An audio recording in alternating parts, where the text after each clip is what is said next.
दुसाध पासवान सामुदायिक इतिहास के वीडियो अंत तक जरूर देखें ताकि पूरा समझ आ सके। कोई बात छूटा है तो कमेंट में लिख कर जरूर बताएं।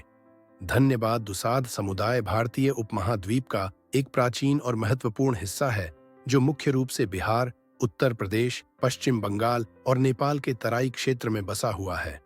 योद्धा परंपरा, साहस और गौरवशाली इतिहास के प्रतीक इस समुदाय को समाज में विशिष्ट स्थान प्राप्त है।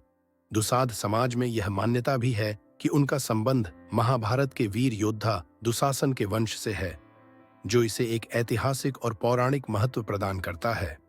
यह योद्धा समुदाय अपने पूर्वजों के शौर्य और सेवा की परंपरा का आदर करते हुए आगे बढ़ रहा है और इसकी संस्कृति में साहस और सम्मान की भावना गहरी जड़ें जमाए हुए है। दुसाध समुदाय का इतिहास वीरता, युद्ध कौशल और राज्य सुरक्षा के प्रतीक रहा है। ये समुदाय परंपरागत रूप से अंगरक्षक और योद्धा रहे हैं, जिन्होंने अपने राजा और समाज की रक्षा के लिए युद्धों में भाग लिया। दुसाध समाज का युद्ध कौशल और साहस उन्हें क्षेत्रीय सुरक्षा में एक महत्वपूर्ण भूमिका निभाने का अवसर देता था। उनकी वीरता और संघर्ष की गाथाएं आज भी समाज के गौरव का हिस्सा हैं। राजा सलहेश और चोहरमल, जिनकी पूजा दुसाध समाज में एक महत्वपूर्ण धार्मिक और सांस्कृतिक परंपरा का हिस्सा है, अपने अद्वितीय साहस और पराक्रम के लिए प्रसिद्ध है। राजा सलहेश के दुसाध समुदाय के कुलदेवता मानते आया है, बल्कि पूरा हिंदू समाज इन्हें भगवान के रूप में पूजते हैं और चौहरमल की वीरता और धार्मिक श्रद्धा का सम्मान आज भी इस समाज में पूजा किया जाता है।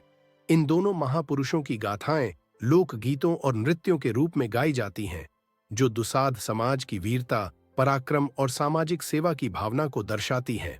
ये समुदाय होली, तीज, दीपावली, छठ और दशैं भव्य रूप से मानते आया है, जो समाज को उसकी महानता का स्मरण कराती है। इन लोकगीतों और नृत्यों में दुसाध समाज की सांस्कृतिक धरोहर और इतिहास जीवंत रहता है। दुसाध समुदाय के लोग अपने गौरवशाली इतिहास को आदरपूर्वक संजोए रखते हैं और आने वाली पीढ़ियों को अपनी संस्कृति और परंपराओं से जोड़ते हैं। पासवान समुदाय की संस्कृति सरल और पृथक है। इनकी बोली मुख्यतः मैथिली, हिंदी, नेपाली और भोजपुरी कुछ क्षेत्र में बोली जाती है। इस समुदाय के लोग सरल, ईमानदार और बुद्धिमान होती हैं। नेपाल के तराई क्षेत्र में बसे दुसाध समाज के लोग कृषि, छोटे व्यापार और अन्य व्यवसायों में कार्यरत हैं। वे समाज में अपनी भूमिका को पूरी निष्ठा और समर्पण के साथ निभाते हैं। समाज में बदलाव के साथ दुसाध समुदाय के लोग शिक्षा और राजनीति के क्षेत्र में सक्रिय हो रहे हैं और अपनी पहचान मजबूत कर रहे हैं। इस समुदाय ने समय के साथ समाज में सकारात्मक बदलाव लाने का प्रयास किया है और वे अपने अधिकारों और सम्मान के लिए भी जागरूक होते जा रहे हैं। ये समुदाय के लोग परदेश में काम करके उच्च आर्थिक सुधार किया है, आम लोग जैसे जीवन यापन करते हैं। ये समुदाय के लोग कायो स्थान पर संत, साधु, कबीर पंथी देखा गया है। नेपाल के संविधान के तहत दुसाध और दलित समुदाय को विशेष संरक्षण प्राप्त है। समुदाय ऐतिहासिक रूप से सामाजिक रूप से पिछड़ा हुआ माना जाता है और इन्हें अक्सर समाज में निचले तबके में स्थान दिया गया है। नेपाल और भारत में दलित श्रेणी में आने के कारण इन्हें लंबे समय तक सामाजिक भेदभाव, अपमान और कठिनाइयों का सामना करना पड़ा है।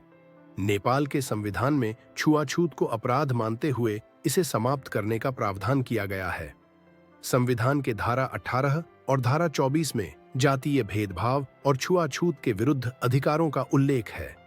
इस धारा के अंतर्गत जाति या किसी भी प्रकार के भेदभाव, विशेषकर दलितों के खिलाफ छुआछूत को अवैध और दंडनीय अपराध माना गया है। यह धारा नेपाल में सभी नागरिकों को समानता और गरिमा के साथ जीवन जीने का अधिकार प्रदान करती है और इसके उल्लंघन पर कानूनी कार्रवाई का प्रावधान है। हम सबका रक्त, शरीर और जीवन का आधार एक जैसा है।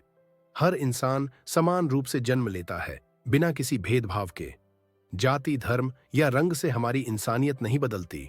इसलिए समाज में ऊंच नीच या छुआछूत के लिए कोई जगह नहीं होनी चाहिए।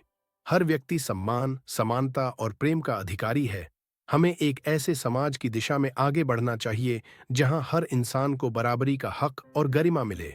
आदमी बड़ा दिल से होता, जात से नहीं। मानव के कर्म उसे छोटा बड़ा बनाता है, जात नहीं। शिक्षा, स्वास्थ्य और रोजगार के अवसरों की कमी के चलते ये समुदाय काफी समय तक समाज की मुख्य धारा से दूर रहे हैं। हालांकि हाल के दशकों में सरकारों और गैर सरकारी संगठनों ने इनकी शिक्षा और आजीविका में सुधार के लिए कदम उठाए हैं, जिससे दलित समुदाय के लोग धीरे धीरे विकास की ओर आगे बढ़ रहे हैं। दुसाध समुदाय अपने इतिहास और सांस्कृतिक धरोहर को संजोते हुए समाज में अपनी पहचान को मजबूत कर रहा है। महाभारत के दुशासन और राजा सलहेस के वंशज मानने की मान्यता इसे एक विशेष पहचान देती है, और नेपाल के संविधान द्वारा दिए गए कानूनी संरक्षण इसे एक गरिमामयी समाज के रूप में आगे बढ़ने का अवसर प्रदान करते हैं। समाज में सभी के प्रति सम्मान और समानता का भाव बनाए रखते हुए दुसाध समुदाय आधुनिकता की दिशा में उन्नति कर रहा है। समाज में समानता, एकता और सम्मान का भाव फैलाने में आपका योगदान अत्यंत मूल्यवान है। आपकी एक छोटी सी कोशिश समाज में बड़ा बदलाव ला सकती है। साथ ही आप किस स्थान से यह वीडियो देख रहे हैं, कृपया वीडियो शेयर कर अपने योगदान को और अधिक प्रभावशाली बनाएं। आपका समर्थन हमारे इस प्रयास की सफलता की आधारशिला है। ये वीडियो आपको कैसा लगा? कृपया लाइक, कमेंट और शेयर जरूर करें। हमारा चैनल या पेज पर नया आया है तो कृपया इसे फॉलो और सब्सक्राइब करना न भूलें। आप किस स्थान से देख रहे हैं, कृपया अपने स्थान का नाम कमेंट में लिखें। अपने दोस्तों, प्रियजनों और परिवार के साथ इसे साझा जरूर करें। आपके आंतरिक सहायता के लिए मैं दिल से आभारी हूं।